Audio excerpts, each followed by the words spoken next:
انك داخل نهائي دوري ابطال اوروبا قدام اقوى فريق في العالم. بعد اقل من دقيقه تستقبل اول هدف، وقبل نهايه الشوط الاول النتيجه بقت 3-0. كل الناس وقتها كانت مقتنعه ان الماتش اتحسم خلاص، وبعد جماهير ليفربول بدات تسيب المدرجات بالفعل. لكن اللي حصل بعد كده خلى الملايين يوصفوا الليله دي بانها اعظم نهائي في تاريخ دوري ابطال اوروبا. فازاي فريق كان منهار تماما قدر يرجع قدام تشكيله مليانه باساطير زي مالديني، كاكا، بيرلو، شيفشينكو وكريسبو، ومنهم اساطير كتير جدا، تشكيله كلها مليانه اساطير. ولو عمرك ما شفت الماتش ده فانت في المكان الصح، ولو شفته قبل كده فانا هخليك تشوفه اكنك اول مره تشوفه في حياتك. بس قبل ما نبدا كده عندي ليك تحدي صغير جدا. في الفيديو ده هقول لك معلومات وحقائق مميزه عن ليفربول واي سي ميلان، بعضها مشهور وبعضها اكيد اول مره تسمع عنه. فشوف الفيديو ده للاخر واكتب لي في الكومنتات كنت تعرف كم معلومه، ولو عندك معلومه قويه عن اي واحد من الفرقتين وما اتقالتش في الفيديو ده شاركها معانا عشان الكل يستفيد. بس قبل ما نبدا ما تنساش تعمل لايك وسبسكرايب واعمل لي فولو على الانستجرام، ويلا بينا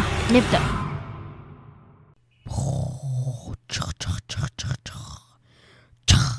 زيدينيو تنطلق صافرة المباراة ويبدأ الماتش بخطأ لكاكا على اليمين وبيرلو على التنفيذ ويلعبها المالديني ويحط الهدف الأول من الكابيتانو، يحط الهدف الأول في الدقيقة الأولى، وإيسي ميلان داخل سخن جدا وشكله ناوي يحسبها من الأول. الله عليك يا مالديني. الناحية اليمنى على طول عن طريق بيرلو.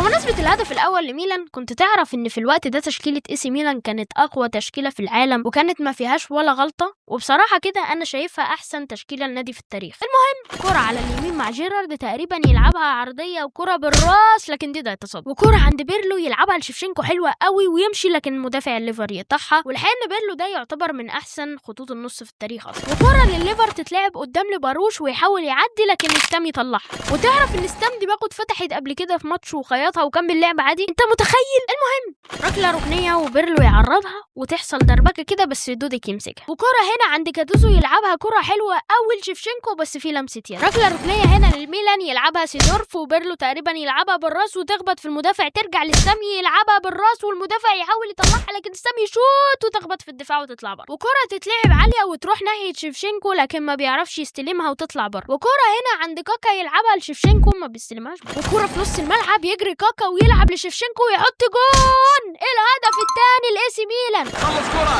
ينقلها في وسط الملعب، بيرلو بيحاول تقدم، كاكا على طول بيمرر، خطرة جول الله. بس ثانية كده ده طلع تسلل، وكرة مع بيرلو يلعبها لكاكا يعدي ويلعب لكريسبو ويجري ويشوط لكن دوديك يتسلل. ولحد دلوقتي الميلان مسيطر على الماتش. كرة تانية مع كاكا يجري ويعمل باص يعدي بيه 3 لعيبة وتروح لشيفشينكو يلعبها لكريسبو وجون الهدف الثاني لايسي ميلان في الدقيقة 39.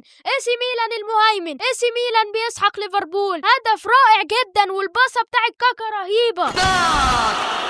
إشارة من لاعبي ليفربول على اعتبار أن هناك لمسة يد راح نتحرى على هذه الكرة، كرة ملعوبة خطرة تلعب عرضية جول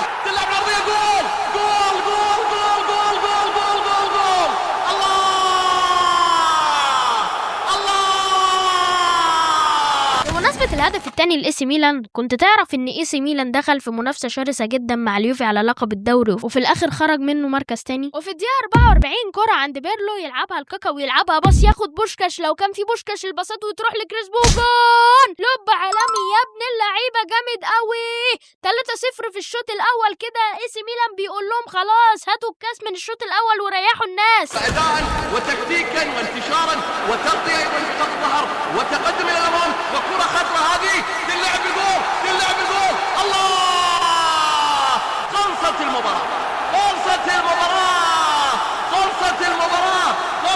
وبمناسبة الهدف الثالث لإيسي ميلان، كنت تعرف ان ده الموسم الاول لكاكا اللي لمع فيه جدا، وده باين حتى من الماتش ده بس، وبقى واحد من اعظم واحسن صناع اللعب في سن صغير جدا. نرجع للماتش وشوف كده المعلق بيقول ايه. خلصت المباراة.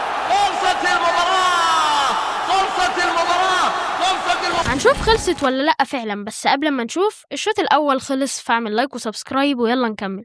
وعايز اعرفك ان اي حد كان بيتفرج وقتها كان مقتنع ان المباراة انتهت خلاص، لكن محدش كان يعرف ان الشوط التاني هيشهد واحدة من اكبر مفاجآت في التاريخ كرة القدم كلها. ويبدأ الشوط التاني وكرة تتلعب لجيرارد يجري ويحاول يعرضها لكن مالديني يقطعها، وكرة هنا مع مالديني يلعبها باص حلو قوي لكاكا ويشوط على الطاير لكن تخبط في المدافع وترجع تاني ودوديك يمسكها، وتشابي الونسو بيستلم هنا ويشوط حلوة قوي لكن تطلع بره، وواحدة كده مرتدة بيرلو يلعبها لكاكا ويجري ويعدي لكن المدافع بيكسره وياخد فاول. الفاول بيقفوا عليه 3 وبيرلو بيلعبها وترجع لشيفشينكو ويشوط بس دوديك يتصدى، بس بصراحة حلوة جدا. وكرة عند تشافي الونسو يلعبها الريزة ويعرضها تخبط في كفه ويعرضها تاني وجون. جيرارد يحط رأسية جامدة قوي وشكل فيه عودة للليفر.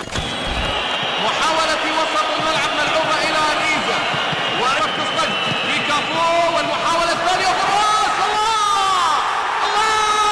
الله بمناسبة الهدف الأول للليفر كنت تعرف إن ده أول موسم للمدرب رافا بنتز وجاب معاه تشابي ألونسو ولويس جارسيا وبدأ يغير في الفريق تماما. المهم نكمل. لعيبة الليفر بتعمل باصات حلوة قوي، جارسيا بيلعبها لباروش ويرجعها له لكن مالديني بيطلعها، وبعد الجون الأول بدقيقتين كرة عند هامان يلعبها لسميشر ويشوط، والهدف الثاني بعدها بدقيقتين. ليفربول راجع بقوة وفاضل لهم جون واحد بس ويتعادلوا. بالفعل لا أمان في كرة القدم.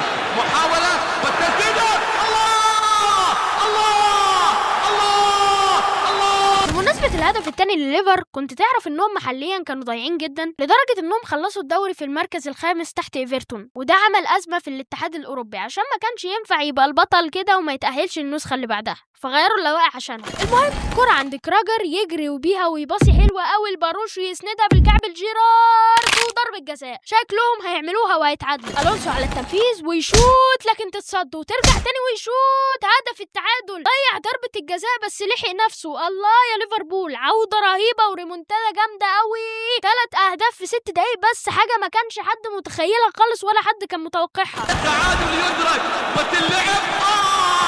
شالوا جول شالوا جول شالوا جول شالوا جول. بمناسبة هدف التعادل للليفر كنت تعرف انهم كانوا لسه بايعين نجمهم الاول مايكل اوين لريال مدريد، فكان جيرارد شايل الليلة دي كلها على كتافه. المهم باقي الماتش كله كانت محاولات لاحراز هدف الفوز من الفريقين، لكن بينتهي الشوط الثاني وبتنتهي كمان الاشواط الاضافية ونروح لضربات الجزاء. اول ضربة جزاء للميلان وسيرجينيو بيشوط وبتطلع بره، يعني بيطلعها بره بطريقة عبيطة جدا، وهمان بعدها بيشوط وجون. شوطها حلوة قوي دي قوي قوي قوي. بعدها بيرلو بيشوط ودوديك يتصدى تصدي رهيب جدا، وبعدها سيسا بيشوط وجون. ليفربول شكله هيعملها، وبعدها تومسون يشوط وجون. اول جول للميلان من ضربات الجزاء اخيرا، وبعدها رايز لو حطها الليفر هيكسب ويشوط لكن دي ده هيتصدى وينقذ الميلان، وبعدها كاكا اكيد يحطها وبدأ الامل يدخل في قلوب مشجعين الميلان. وسميتشر بعدها اللي حط جون حلو قوي يتقدم ويشوط وجون، وبعدها يتقدم شيفشينكو ولو حطها يكملوا ولو ضاعت خسروا ويشوط